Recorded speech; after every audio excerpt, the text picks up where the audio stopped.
दीजिए, जवाब दीजिए। कांग्रेस बोल रही है, जवाब मांग रही है, जवाब दीजिए।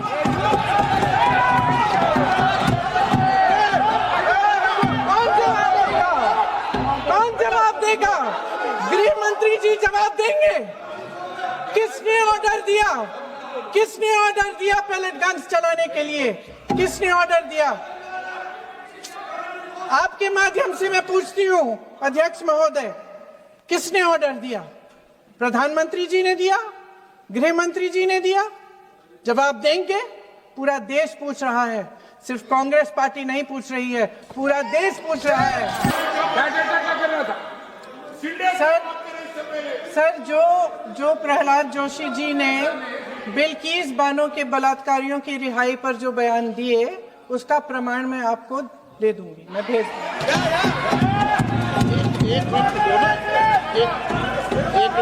मैं ऑथेंटिकेट कर लूंगा। स्पीकर का डायरेक्शन 115, उनको पहले ऑथेंटिकेट करने का है सर। ऑथेंटिकेट करेंगे, उसके बाद वो आगे बढ़ेंगे। ऐसा नहीं होगा, पहले ऑथेंटिकेट करने दो सर। उनको ऑथेंटिकेट करने के लिए कहिए, ऑथेंटिकेट करने कहिए उनको। प्रधानमंत्री जी को कैमरे का एंगल नहीं, दिल का एंगल बदलना पड़ेगा। ये जेनरेशन जागरूक है, समझता है, झूठ पहचानने की उसकी अपार क्षमता है। इनका दिल और दिमाग जीतने के लिए आपको सच्चाई पर उतरना पड़ेगा। आपके शासन के चलते इस नौजवान पीढ़ी के साथ घोर अन्याय हुआ है, बर्बरता हुई है। इस सच्चाई को स्वीकार करिए। अपनी जिम्मेदारी से पीछे हटने से काम नहीं चलेगा। आदरणीय प्रधानमंत्री महोदय जी, आपको जिम्मेदारी लेनी पड़ेगी। कुछ दिनों पहले हम राम मनोहर लोहिया अस्पताल गए थे। पुलिस लाठीचार्ज में घायल दिल्ली की उस छात्र की स्थिति जानने के लिए जो आईसीयू में अपनी जिंदगी की सबसे बड़ी लड़ाई लड़ रही है। हमसे कुछ ही समय पहले आदरणीय स्वास्थ्य मंत्री जी श्री जेपी नड्डा वहां गए थे और उनसे कुछ समय पहले अन्य नेता भी गए। जब तक हम वहां पहुंचे, उस लड़की की मां नेताओं के आने जाने से गुस्से में थी। सुन लीजिए, सुनिए, किसी की पीड़ा का मजाक नहीं उड़ाते। कोई भी हो, किसी की पीड़ा का मजाक नहीं उड़ाते। आप संसद में बैठे हैं, निशिकांत जी आप बना रहे हो। जब तक हम वहां पहुंचे, उस लड़की की मां नेताओं के आने जाने से गुस्से में थी। किस लिए आए हो? उसने आईसीयू के दरवाजे के बाहर खड़े होकर हमें पूछा। हमारे सामने कांपते हुए हाथ जोड़े कहने लगी कि धन्यवाद, आप आए हैं, ठीक है, मगर मुझे किसी से नहीं मिलना, मुझे किसी से बात नहीं करनी। महोदय, उस मां की पीड़ा से उसका पूरा शरीर कांप रहा था, लेकिन उसने दृढ़ आवाज में कहा, सुबह से बड़े बड़े लोग यहां आ रहे हैं, एक के बाद एक वीडियो बना रहे हैं। वह भी आए जिन्होंने मेरी बेटी का ये हाल किया है। किस लिए? उसने हमसे पूछा। किस लिए? मेरी बेटी की बलि तो चढ़ गई है, लेकिन उसे कुछ भी हो जाए तो मैं उसके लिए अपने आप लड़ूंगी।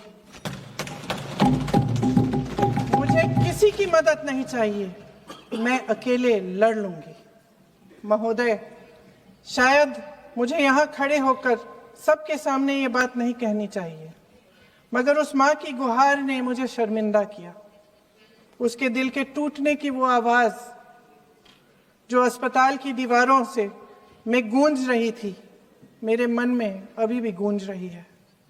इसलिए उस माँ की इजाजत लिए बिना मैं आपके द्वारा आदरणीय प्रधानमंत्री महोदय जी और आदरणीय गृह मंत्री महोदय जी से पूछना चाहती हूँ कि क्या जरूरत थी एक मासूम बच्ची पर इस तरह दमन करने की? क्या जरूरत थी उन छात्रों पर आंसू गैस चलवाने की, उन पर लाठियां बरसाने की? उन पर वाटर कैनन्स चलवाने की क्या जरूरत थी? उन नौजवान लड़कियों को जलील करते हुए उनके कपड़े फाड़ने की, उनको बेरहमी से गंदी तरह पिटवाने की? देश के युवाओं पर पैलेट गन्स और AK-47 चलवाने की क्या आवश्यकता थी? क्या वे आतंकवादी थे? क्या आतंकवादी हैं? टेररिस्ट हैं? हाँ, कांग्रेस बोल रही है। हाँ, कांग्रेस बोल रही है। जवाब दीजिए, जवाब दीजिए। कांग्रेस बोल रही है, जवाब मांग रही है, जवाब दीजिए।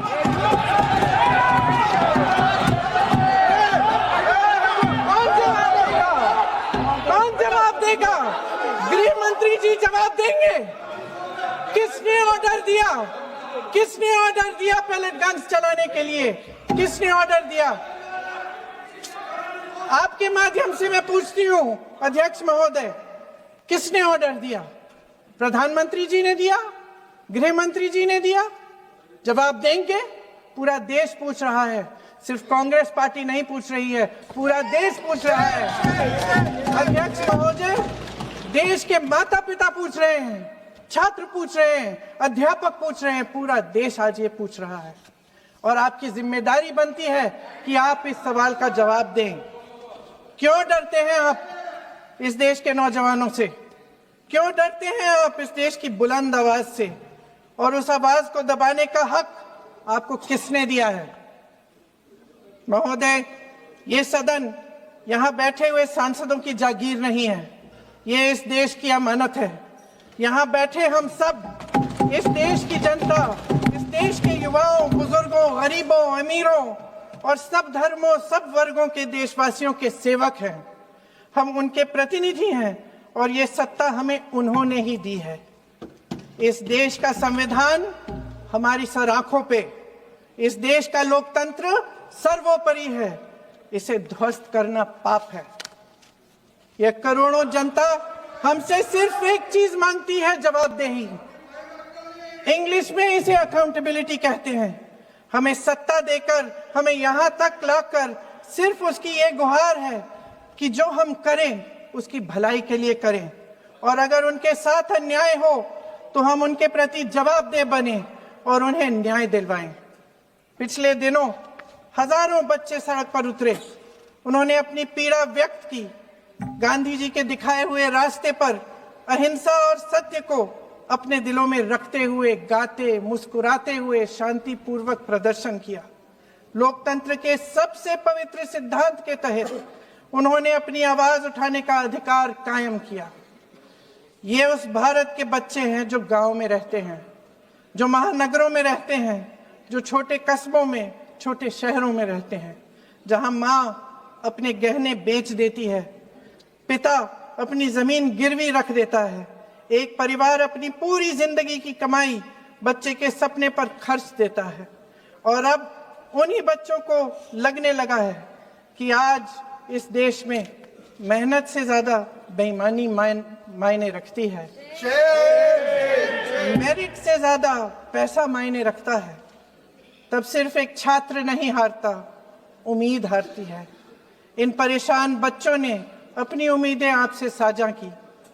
उनकी मांगे क्या थी? कि पेपर लीक करके उनके साथ जो बार बार अन्याय किया जा रहा है उस पर कार्रवाई की जाए, कि जो सिस्टम उनके भविष्य को कुचल रहा है उसे सुधारा जाए, कि जो माफिया उन्हें घेरे हुए है उसे हटाया जाए, कि जिस मंत्री के कार्यकाल में यह सब हुआ वह इस्तीफा दे, कि उन पर बर्बरता करने वालों पर कार्रवाई की जाए और उसके लिए माफी मांगी जाए। बस यही उनकी मांग थी ना, कि जो शिक्षा और स्वतंत्र अभिव्यक्ति का अधिकार उन्हें संविधान ने दिया है उसे कायम रखा जाए। महोदय, हमारे एजुकेशन सिस्टम में कुछ समय से बहुत खामियां भर चुकी हैं। बच्चों पे जो प्रेशर डाला जाता है उसकी वजह से सैकड़ों बच्चों ने आत्महत्या कर डाली है। उससे भी ज्यादा बच्चे डिप्रेशन में डूब रहे हैं। परिवारों पर बच्चों को पढ़ाने लिखाने के लिए घूस, capitation fees, tuition fees, coaching fees आदि के घिनौने दबाव हैं। लोन लेने पड़ते हैं, सामान बेचना पड़ता है, और उसके बावजूद कोई गारंटी नहीं कि उनके बच्चों के भविष्य मजबूत बन पाएंगे, क्योंकि बेरोजगारी चरम पे है। इस सरकार ने रोजगार पैदा करने वाले सभी सेक्टर्स को लगातार कमजोर किया।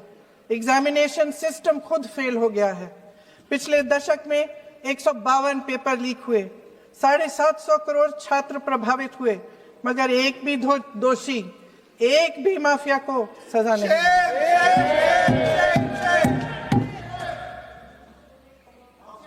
हमारे एजुकेशन में आरएसएस के प्रचारकों को भर भर कर उसे खोखला बना दिया है। जबरदस्ती एनटीए बनवाकर सिस्टम का केंद्रीकरण करके उसे और भी उलझा दिया। देश के कुल बजट में, हाँ जी जबरदस्ती, आपने अभी अभी सुना तमिलनाडु के हमारे साथी क्या कह रहे थे। देश के कुल बजट में एजुकेशन बजट की हिस्सेदारी हर साल बढ़ाने की बजाय घटती जा रही है। 1.4 लाख करोड़ रुपया का पूरा बजट एजुकेशन बजट है, और 1.32 लाख करोड़ सिर्फ नीट देने वाले 22 लाख बच्चों के परिवारों से हर साल खींचा जाता है। एक और शर्मनाक आंकड़ा भी है। 1.4 लाख करोड़ रुपया हमारा पूरा एजुकेशन बजट, और 16 लाख करोड़ रुपए जो मौजूदा सरकार ने बड़े उद्योगपतियों के लोन माफ किए हैं। सोचिए कि इस सरकार की प्राथमिकताएं क्या है। सच ये है अध्यक्ष महोदय कि जिस तरह अस्पताल में उस छात्रा की मां का विश्वास पूरे सिस्टम से हट गया है, उसी तरह देश के युवाओं का भरोसा इस पूरे सिस्टम से टूट चुका है।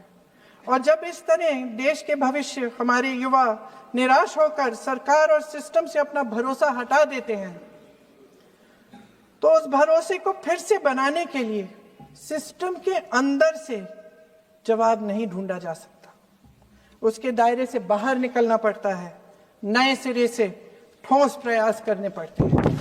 अफसोस की बात यह है अध्यक्ष महोदय कि इतना हो जाने के बाद भी आदरणीय प्रधानमंत्री महोदय जी और उनके साथी इस सच्चाई को समझ नहीं पा रहे हैं। वे अभी भी ये सोच रहे हैं कि पीआर, नैरेटिव चेंज और पालतू मीडिया के सहारे एक बार फिर उनकी नैया पार हो जाएगी। परसों शिक्षा मंत्री जी ने शर्मनाक परिस्थितियों में अपना इस्तीफा दिया, और कल यहीं मकर द्वार पर मेरे सत्ता पक्ष के सांसदों ने जिंदाबाद के नारे चिल्लाते हुए उनका संसद में ऐसे स्वागत किया जैसे मानो कोई सुपरस्टार पहुंच गए हैं। विडंबना देखिए महोदय, जब भूतपूर्व शिक्षा मंत्री को मुकुट पहनाया जा रहा था, स्वागत हो रहा था उनका, तब महाराष्ट्र में एक परिवार पेपर लीक पीड़ित अपनी बेटी की आत्महत्या का शोक मना रहा था। आपकी सरकार ने देश के करोड़ों छात्रों को क्या संदेश दिया? आपको किस बात का गौरव है, किस बात का अभिमान है? ये कौन सा अहंकार है? जहां आंखों में शर्म होनी चाहिए, वहां बेशर्मी और स्वागत के नगाड़े बजाए रह रहे हैं। एक तरफ मातम है, दुख है, यहां फूल माला डाल रहे हैं। कोई आप पर कैसे यकीन करे? प्रधानमंत्री महोदय जी ने नया शिक्षा मंत्री चुना, एक ऐसे व्यक्ति को इस पद पर आसीन किया जिसने एक गर्भवती महिला के बलात्कारियों की रिहाई पर अपनी सहमति व्यक्त की, खुशी जताई। देश की करोड़ों लड़कियों को प्रधानमंत्री जी ने क्या संदेश दिया? सर, अखबारों में है, अखबार में नहीं। मेरा कुछ भी बोल के चले जाते हैं क्या? अरे ये तो कैसा क्या है इनके पास? ऐसा ही कोई आरोप लगा दीजिएगा। कोई नियम कानून नहीं है।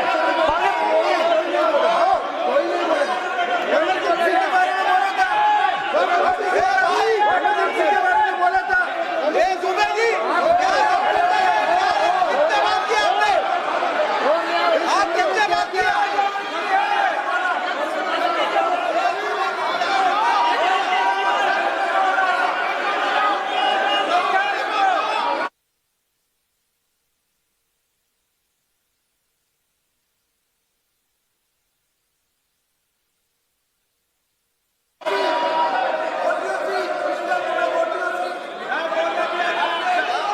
महोदय जी, जो श्रीमती प्रियंका वाड्रा गांधी जी बोल रही थी, तो बीच में उनके वहाँ से भी टोका टोकी पहले भी हुए, हमारे यहाँ से भी हुए थे। अभी हम लोग तो शांति से सुन रहे हैं, लेकिन जो अभी अभी हमारे वर्तमान नए शिक्षा मंत्री को जो उन्होंने टिप्पणी की, कैरेक्टर असैसिनेशन है एक तरीके से संसद में, और इस तरीके के भाषा हम उम्मीद नहीं करते हैं। मैं इसमें प्रहलाद जोशी जी ने भी खुद कहा है, एक तो उन्होंने प्रियंका जी ने जो गलत बात कही है रिकॉर्ड पे, उसको रिकॉर्ड से हटा दिया जाए। दूसरा इस तरह का भाषा का इस्तेमाल ना करें। आपने डिबेट से पहले आपने अपील किया कि संसद में डिबेट का स्तर को नहीं गिराने चाहिए। उनके पार्टी के वो सीनियर लीडर है, वो पहली बार चुन के आए हैं, मगर उनके पार्टी में सीनियर है, जिम्मेदारी के साथ बोलना चाहिए। अगर पूरा ऑथेंटिकेट नहीं कर सकते हैं तो मैं ये मानता हूं कि उनको क्षमा मांगना चाहिए सदन से।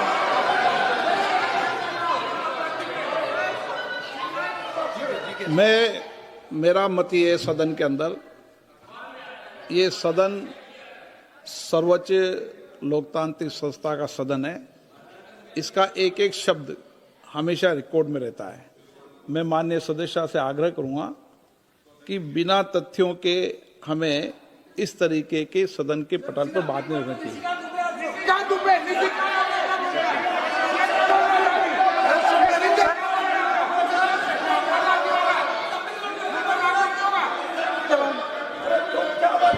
ये तो डिलीट कर दिया, लेकिन आगे भी वो भी डिलीट करा सर। ये जो निशिकांत बोलता वो भी ये सीधे क्या बोल रहा था, क्या कर रहा था सर जो प्रहलाद जोशी जी ने बिल्किस बानो के बलात्कारियों की रिहाई पर जो बयान दिए, उसका प्रमाण मैं आपको दे दूंगी, मैं भेज दूंगी।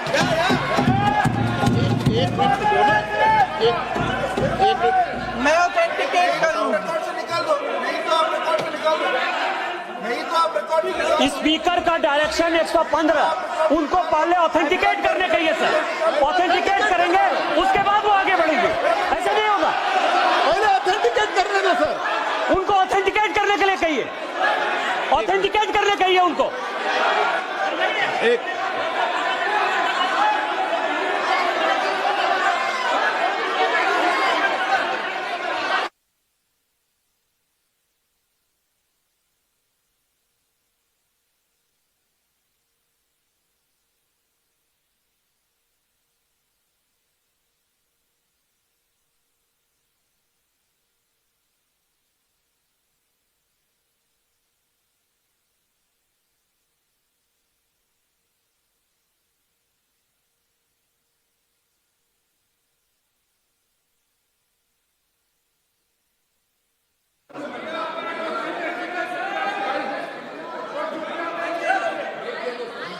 आप उनको बोलने तो आप मत करो डिस्टर्ब। मैं एक विषय बता दूं, एक मिनट बताऊं। नियम 353 के अंदर फिर मैं एक बार स्पष्ट कर दूं, किसी भी सदस्य द्वारा किसी भी व्यक्ति के विरुद्ध मानहानि या अभियोगात्मक प्रकृति का कोई आरोप नहीं लगाया जाएगा जब तक कि सदस्य ने अध्यक्ष और संबंधित मंत्री को पर्याप्त अग्रिम सूचना नहीं दे दी हो। यह व्यवस्था है।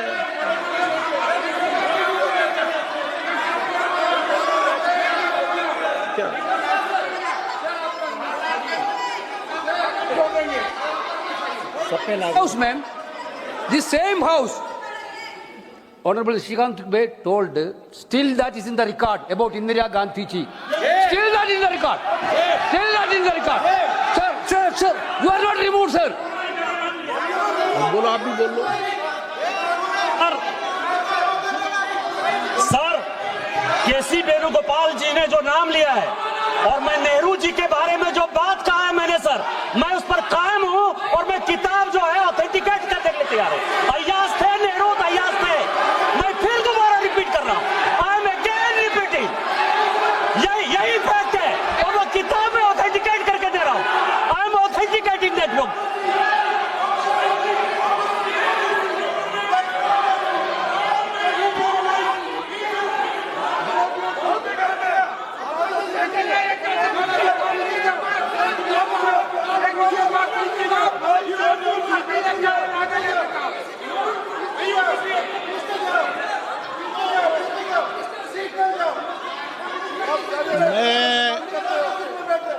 मैं जब आसन पर होता हूं, जो मैं व्यवस्था देता हूं, चाहे सत्ता पक्ष हो या प्रतिपक्ष हो, मैं समान व्यवस्था देता हूं।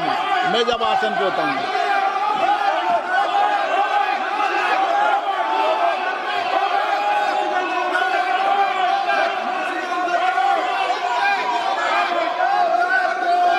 प्लीज बोलने दो, आप उनको बोलने दें, उनको बोलने दें। नो, अरे आप उनको नहीं बोलने देना चाहते? चलिए चलिए, 114 प्लीज प्लीज चाहिए। सर प्रियंका जी को ऑथेंटिक करना चाहिए, ऑथेंटिकेट करना चाहिए, और जो मिस इन्फॉर्मेशन कर रहे हैं, नहीं तो मिस इन्फॉर्मेशन के लिए कार्रवाई करना चाहिए सर। ये क्या कुछ भी बोल के चल सकते हैं क्या? और procedure for the minister the correcting the mistake 114 में अगर वो आपने जो रूल का जिक्र किया 353 में, मुझे कोई नोटिस नहीं दिया है, मैं इधर प्रेजेंट हूँ, और मैंने ऐसे कैसे बिना ऑथेंटिकेशन बोल सकते हैं मुझे बिना नोटिस दिए हुए? इसलिए मैं इसको खंडन करता हूँ और उसको एक्सपेल करना चाहिए और उनको माफी मांगना चाहिए।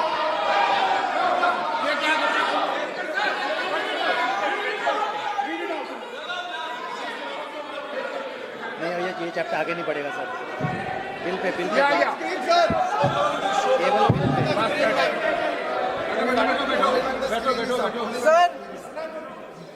Sir here is a newspaper माननीय आर्टिकल। सदस्य, सर पूरा बुक ही ले गया आपने, बुक ही ले गया सकता है। Sir written by a respected माननीय journalist, सदस्य, I will authenticate using this sir। आप माननीय सदस्य प्लीज इसको छोड़ दें।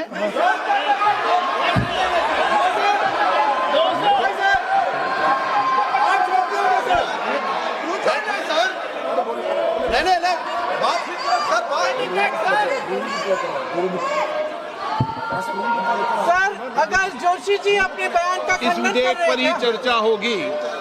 आप इस बयान का खंडन कर रहे हैं क्या नहीं, जोशी जी माननीय से पूछेगा? सदस्य, मैं आपसे फिर आग्रह कर रहा हूं, इस सदन में इस विधेयक पर ही चर्चा होगी। फिर भी नो, पंडित लालू को क्या ये विधेयक का विषय नहीं है। आप नो, आप बोलो तो विधेयक पर बोलो, ये मेरी अपेक्षा आपसे। प्लीज सर, कभी- छोड़िए, ये रख दो। इस विषय को छोड़िए।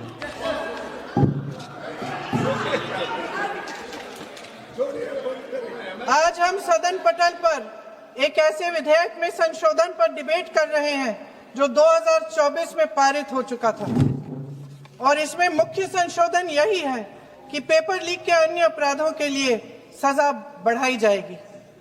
मगर जब से ये विधेयक पारित हुआ तब से अब तक इस सरकार ने एक भी अपराधी को सजा नहीं दी। आपने देखा है कि कल और परसों से फेस रिकॉग्निशन द्वारा प्रदर्शन करने वाले बच्चों के नाम और पते सार्वजनिक किए जा रहे हैं, मगर यही काम पेपर लीक करने वाले अपराधियों के लिए अभी तक नहीं किया गया। ना इस विधेयक में पेपर लीक रोकने के कोई ठोस कदम है। इससे देश के युवाओं का भरोसा कैसे बनेगा? अध्यक्ष महोदय, आदरणीय प्रधानमंत्री महोदय जी को आपके माध्यम से मैं कहना चाहती हूं कि शायद उन्हें अपने सलाहकार बदलने चाहिए। वे असलियत से एकदम टूट चुके हैं। नई कमेटियां बनाने से काम नहीं चलेगा। उनका अध्यक्ष चाहे कोई भी हो। राधा कृष्ण कमेटी भी व्यवस्था में सुधार लाने के लिए बनी थी। आज तक उसकी एक सिफारिश लागू नहीं हुई है। और इस नई कमेटी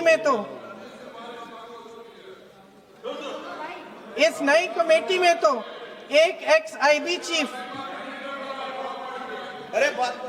फिर चिल्लाएंगे, एक एक्स आईबी चीफ, एक आईटी कंपनी के मालिक और एक गौमूत्र के विशेषज्ञ भी हैं।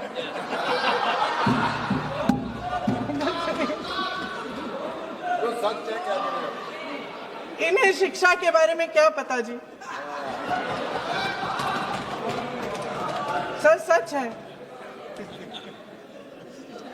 आप आज मेरे से नाराज हो रहे हैं। एक बार मुस्कुरा लीजिए। उनको आपने भी चुनाव लड़ा।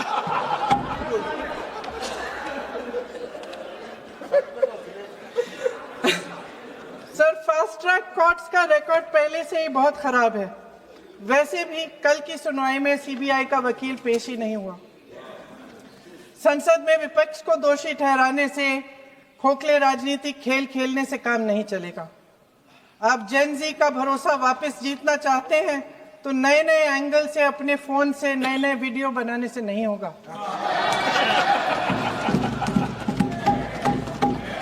प्रधानमंत्री जी को कैमरे का एंगल नहीं, दिल का एंगल बदलना पड़ेगा। ये जेनरेशन जागरूक है, समझता है, झूठ पहचानने की उसकी अपार क्षमता है। इनका दिल और दिमाग जीतने के लिए आपको सच्चाई पर उतरना पड़ेगा। आपके शासन के चलते इस नौजवान पीढ़ी के साथ घोर अन्याय हुआ है, बर्बरता हुई है। इस सच्चाई को स्वीकार करिए। अपनी जिम्मेदारी से पीछे हटने से काम नहीं चलेगा। आदरणीय प्रधानमंत्री महोदय जी, आपको जिम्मेदारी लेनी पड़ेगी। जदि आपंक आम भिडी भल लगा तेब आम चैनल को लाइक, शेयर और सब्सक्राइब करने को जमा भी भूलु नहीं।